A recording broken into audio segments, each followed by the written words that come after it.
And welcome to the Sports Roundup here in Erie on the Square. Another big night and big crowd here on hand already, a little early. And we're set for another big show, big guest tonight. But before we get to our guests and introduce our panel here tonight, in the middle we've got the conflicted official, who Fred Johnson, happiest person in Oxford, Mississippi tonight.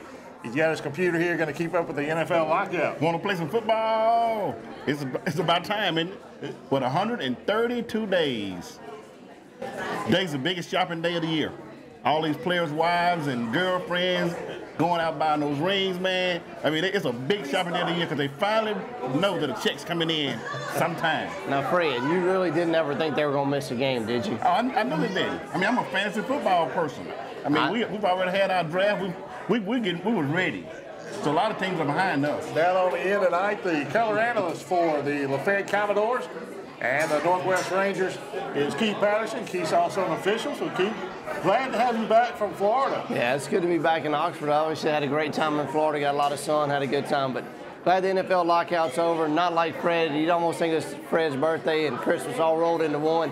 He's so happy, but I'm glad to see the NFL's back. Glad to be back with you guys tonight. Now, you was at basketball referee camp, right? Well, how'd that go? I'm headed that way. Oh, you're headed that way. That's where I'm going. That's why we're going tomorrow. That's why we're shooting the show on a Monday night instead of Tuesday. I'm leaving for Orlando tomorrow. Okay, good. Yeah, usually we shoot the show on Tuesday night here at Erie and invite everybody to come by. Tuesday nights we've got $5 po' boys. And a lot of great food here on Tuesday night. But tonight we're actually shooting on Monday night, so you know, a little change of scenery for us. Still a big crowd here tonight, and we're ready for another big night. Got a big guest here as Coach Mike Beaumont of the Ole Miss Rebels is going to be joining us here right after this break. And I know, Fred, you've got the computer, so any updates, man? I'm going to have the updates tonight. I've got them. Brett Favre may show up before this show's over. Well, we may even have to go in and get some baseball. We've got some trade deadline coming up this weekend, and a couple of big players on the move, maybe. Oh, well, we got fantasy trade deadline is a day.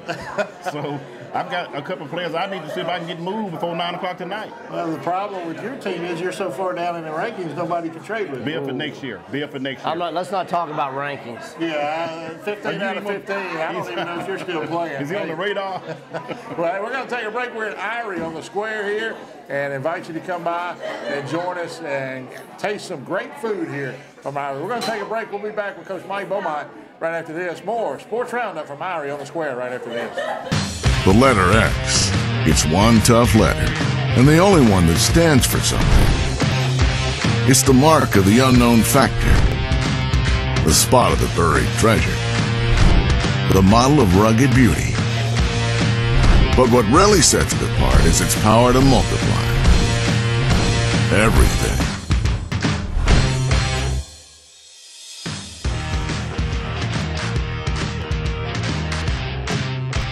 Electrical needs? Then come in to Batesville Electric, where you'll find a full line of electrical supplies. Our professional staff will be glad to help you with all of your electrical needs, whether it's industrial, commercial, or residential. We custom cut your wires from 14 to 500 MCM and everything in between. The next time you need electrical supplies, then look no further than 351 Highway 51, Batesville, Mississippi. Batesville Electric Supply.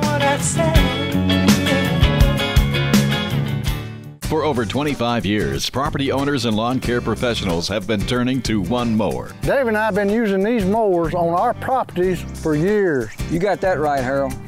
Built to last, a Skag is the only mower I'll ever own. Skag zero-turn mowers cuts our mowing time in half. Plus, it gets us out of the yard and into the woods for that precious hunting time. With a Skag mower, you can count on high quality, productivity, and value for a lifetime. Skag, proudly made in the USA by people who hunt and fish just like you. Ride, so that's kind of how especially how we got to know each other, is just, you know, through riding to work and from work together. And he kind of approached me one night and said, look, this is the way I feel about you.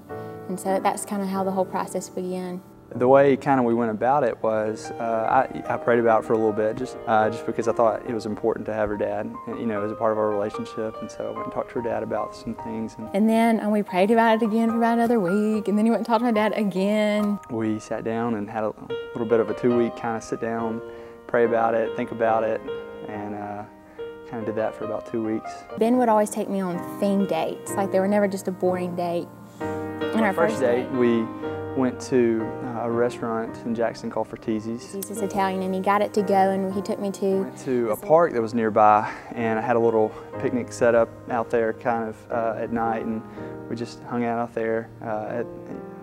Looked out, the park looked out over the reservoir, and so we just hung out there. And it was just really sweet. I thought it set a really good precedence for the rest of our relationship. It's not just a mundane, normal, boring relationship.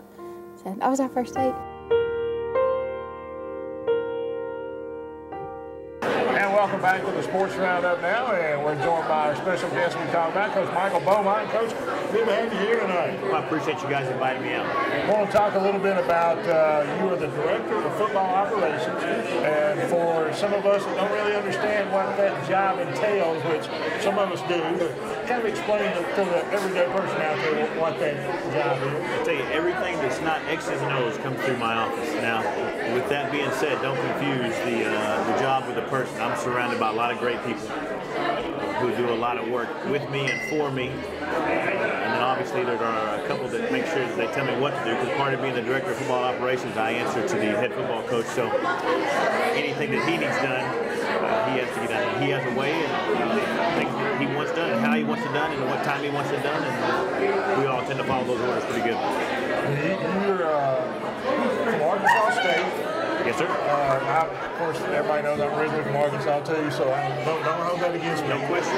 And you've been with Coach Nutt for a while. Yes, sir. So I'm just going to jump right in. I know everybody's kind of focused on last season. I know we all want to put that to bed and move on. So what are one of the things that Coach Nutt and the guys are going to have to do to move forward and just put last year to bed and move on? Well, you know, before you go forward, you have to quickly take a look back. And obviously, coming off a 4-win season, nobody wanted that outcome. For all of us, from where we were before and to our time here at Ole Miss, my youngest daughter was 3 the last time we didn't go to a bowl game. So, you know, these are things that we get used to. There's expectations of how we get things done. And to be honest with you, I haven't known a year with Coach Nutt where we didn't go to a bowl. This is my first time. So those are things that we don't want to relive again. I know for you guys, how hard was it at Thanksgiving on to Christmas, all the way to New Year's? It seems like everybody in the country was freaking playing ball, and it just drives you nuts. Now, with that being said, I hope that our kids had that same kind of feeling. There obviously has to be something inside that's I can't lie to you. I want to get that 4-win taste out of my mouth so bad I can't stand it. And I'm ready for BYU to come in here so we can get things started and start heading in the right direction. But putting that to bed, we all have expectations, and for all of you here, and as well as for our kids, it's Atlanta and it's BCS. And that's the way it is every year, and there's no reason why it shouldn't be, especially here at the University of Mississippi. There's no reason why those goals can't be attained. Coach, let's talk a little bit about recruiting. And I've heard a lot about this NCAA clearinghouse. I'm a football official, and I referee games all over North Mississippi. And a lot of times I see a lot of talented players that somehow don't get to that next level. Tell us, what are we talking about when we talk about the NCAA clearinghouse? The high school kids have to go through before they enter the play. Well, what they do is their test scores have to match up with their GPA. There's a sliding scale that says if you have this grade point, then you have to have this test score. And all those things have to be turned into one governing body, and that's the clearinghouse. The clearinghouse will then sign off and clear them to attend the university that they so choose. Okay. And that information is given to those schools that they want to send it to. As soon as they give us the stamp, and the university has to give the stamp, and then on the school they come. Okay, so a lot of those players who for some reason don't clear that process, they go to junior colleges, and then they go to junior college, they become regular students, and there are certain things they have to do in order to still be eligible for major college, right? That's right. They're going to have to still try to enter the school system wherever they choose to, but that school will set standards of what they can bring with them since they went to a JUCO ahead of time to get into the school year. So you encourage kids who may not have done their schoolwork as sophomores, that they still got a chance, even if they don't pass the clearinghouse, they still have a chance to play major college football in those last 2 or 3 years. Well, I taught and coached at high school level for 12 years before I got hooked up with Coach Nutt, and so obviously it's going to have to start there and put as much time and effort as you can into your high school grades now, because it does follow you. You're building your resume early when you get into school, and so all of you guys that are watching now trying to figure out how can I get to play at the next level, there has to be a great amount of detail and time taken to make sure that you know your scores where they need to be. You have to work with your counselor,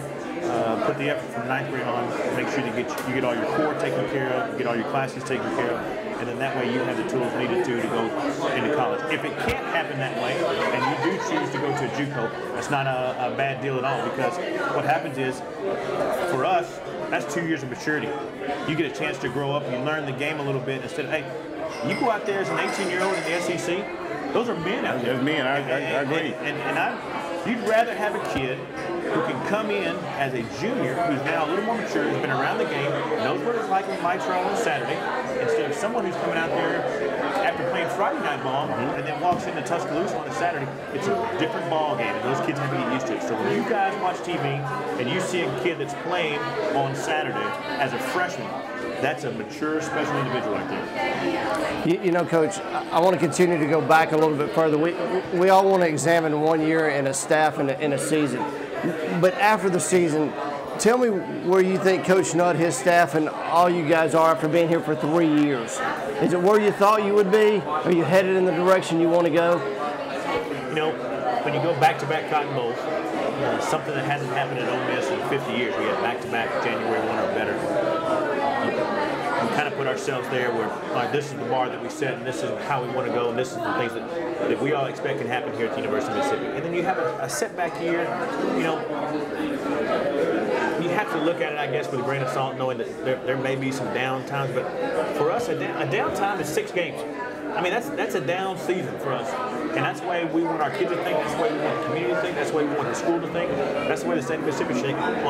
On a tough year, we're going to go to and all bowls are good, don't get me wrong. There are no bad bowls, all bowls are good, but 6 games, that's a tough year. So, not that that's a minimum that we want to set, that's what we're going to try to achieve, and anything else is gravy. No, that's not it at all. It's Atlanta every year, and that's what we think about every year, is taking the kids to Atlanta. Do you teach over there?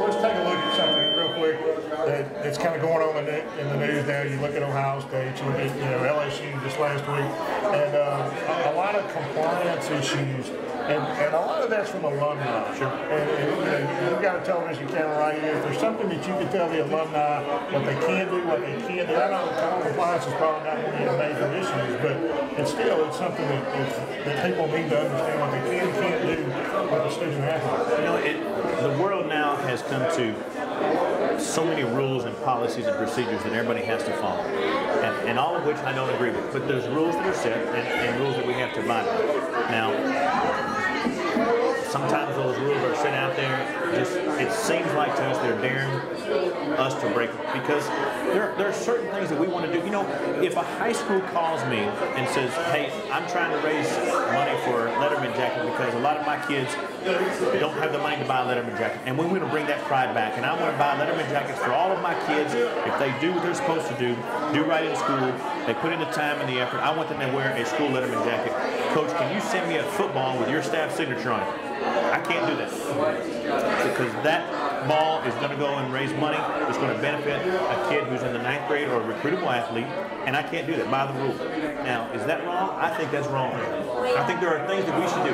Now, on the flip side of that, obviously we're reading about those things now where you're selling rings and jerseys and you know, who does it benefit? Does the kid benefit from it? Is there really a rule being broken?